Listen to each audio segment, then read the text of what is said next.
Hey, what's up, everybody? Welcome to the internet. Welcome to my channel. It's me, Odio, and I'm here today to review Friday the 13th for you. Yes, timing is everything. I found a Friday the 13th in the calendar, so 46 years later, I'm going to give my review of Friday the 13th. I actually have never seen it, although I kind of knew what to expect. Let's get into it here.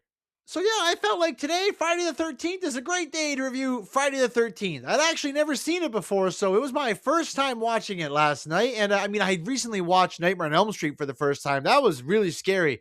This one holds up. I wouldn't say it holds up as good as that one, but like it has a different take on it. And honestly, I mean, if you've seen this, I was legitimately shocked. I don't know how I didn't know this, but I'll get there in a minute. So Friday the 13th opens up in 1958 at Crystal Lake. Yes, it's an old summer camp where you can go and like, swim and do all the summer camp things you want to do, play ball, run around, make friends, hook up, all the summer camp things. And it's so funny to watch cuz like they're sitting around playing guitar around a campfire. I remember doing that stuff when I was a kid, but not in a long time. So seeing it here was just great. And it starts off with like there's an evil event that happens. So there's a lot of murders that happened at Crystal Lake in 1958, and it all gets closed down. No more Crystal Lake, and it's because there's been murders and bad events and things that happen, and no one knows why or how, or no one ever caught the murderer until now in 1980 when this guy Steve is going to try to reopen the camp. It's totally funny too when you're watching it, like how different the world looks with like no cell phones and it's like such a lack of technology. This girl Annie, she's hitchhiking right at the beginning, just across the country for something to do with a backpack. Young girl, no fear, walks into a diner. Yeah, some random dude's gonna give her a ride. It's like it is realistic because at the time that isn't what happened. But when you think about it now, you're like, oh, I wouldn't do this. But yeah. So anyway, it's pretty interesting. I didn't really know who the main character was going to be because I hadn't seen this. So it's not her, by the way. We Alrighty then. it's kind of the creepy mustache Steve guy, but it's basically all the counselors. They're all going back up to Crystal Lake in 1980. It's been 20 something years since the camp was open, and they're going to try to reopen it. And as we get there, Annie hitchhikes a ride out there. And we start to hear about all these other horrible things that happened at the camp over the years. So they call it Camp Blood. They say it's cursed. There's even a crazy guy, Crazy Ralph, who just starts saying, "You will die out there. You're never going to come back. You're doomed." I was like, What's this guy doing? What the hell is going on here? You're going to Camp Blood, ain't you? God damn it, Ralph, get out of here. Go on, get. Leave people alone. You'll never come back again. But anyway, like I said, we eventually make our way out to Crystal Lake where Steve, and by the way, Steve has like a creepy porn mustache guy. Like, I don't know, it's the only way I remember this guy. He's the older guy who's like owning it. He's going to run the whole camp, and he's brought in like the 5 or 6 counselors. So they're all there. And it's funny because it's 1980. So when you think to yourself, oh, like it's got a lot of the old horror movie tropes. No, it's making them, I guess, because of course you see all the tropes are here. Oh my God. And by the way, Kevin Bacon's in this. What the heck's Kevin Bacon doing here? He was so young. I didn't recognize him at first, but I was like, wait a minute, it's Kevin Bacon. It's even older than Tremors. It was just random. I was there, Gandalf. I was there 3,000 years ago.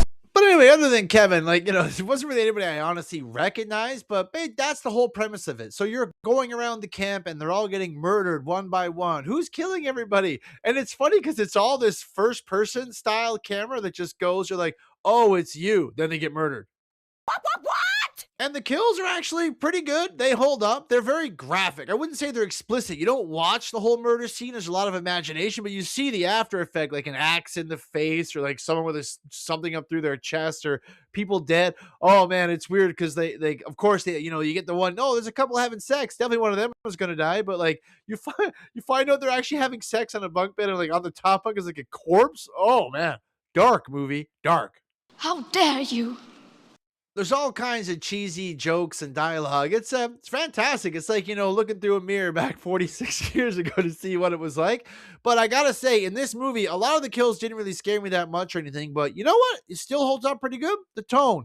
The music in this is doing a lot of the heavy lifting. I kind of knew the song, the kill, kill, kill, kill, kill, kill. You know when he's going around?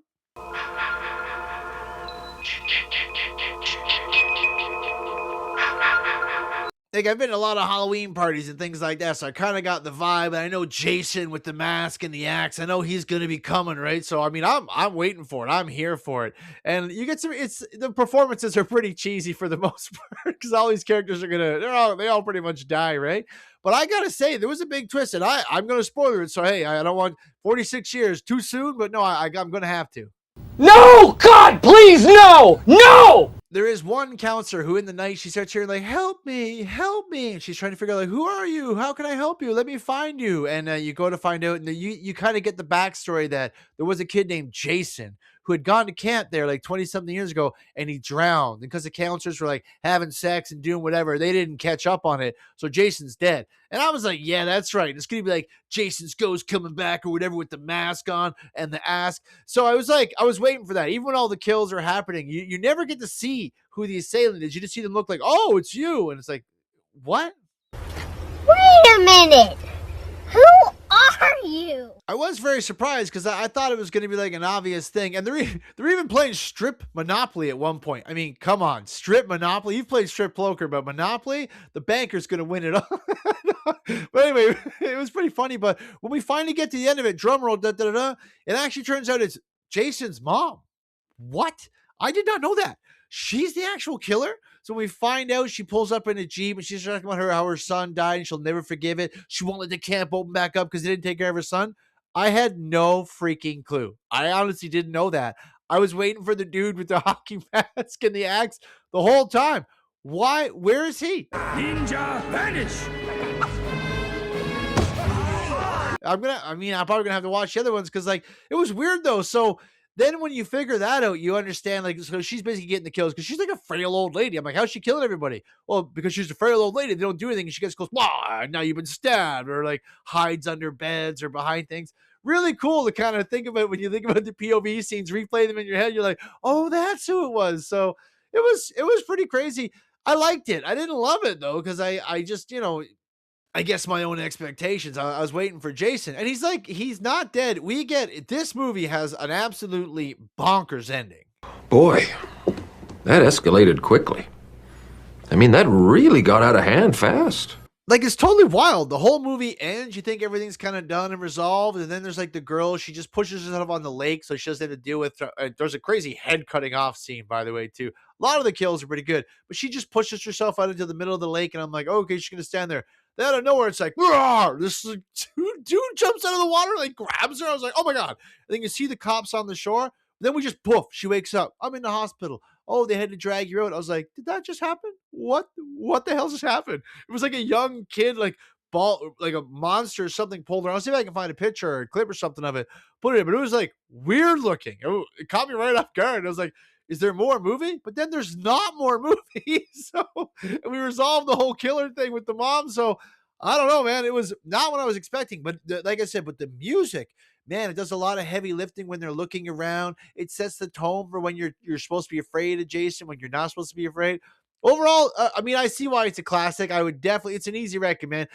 I don't think the gore and stuff is going to hold up now. It's still rated R, but it seems like it's more for the graphic images you're going to see, because the fights and the killing themselves, they're not that bad. They're pretty tame by today's standards. But overall, I would give Friday the 13th a 8 out of 10 on the odometer. A good time out, but a lot of it doesn't really hold up, but still worth seeing. And the music and the soundtrack, still amazing. They set a great tone. And honestly, if you're like me and haven't seen it, I know I just sort of spoiled it, but man, that caught me off guard. I didn't even know that. I'm gonna have to watch the other ones. When the heck does Jason come in?